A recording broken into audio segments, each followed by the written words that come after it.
issued a flash flood warning for south central Owen County until 7:15 p.m. At 4:21 p.m., radar indicated thunderstorms producing heavy rain across the warned area. Between 1.5 and 2.5 inches of rain have fallen. Flash flooding is ongoing or expected to begin shortly. Hazard: flash flooding caused by thunderstorms. Source: radar. Impact: flooding of small creeks and streams, urban areas, highways, streets and underpasses, as well as other drainage and low-lying areas.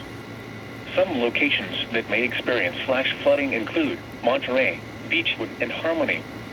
Additional rainfall amounts of 0.5 to 1 inch are possible in the warned area. Turn around. Don't drown when encountering flooded roads. Most flood deaths occur in vehicles.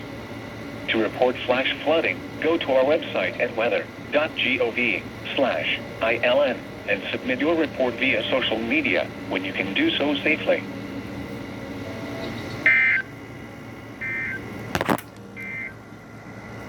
Here is the official National Weather Service.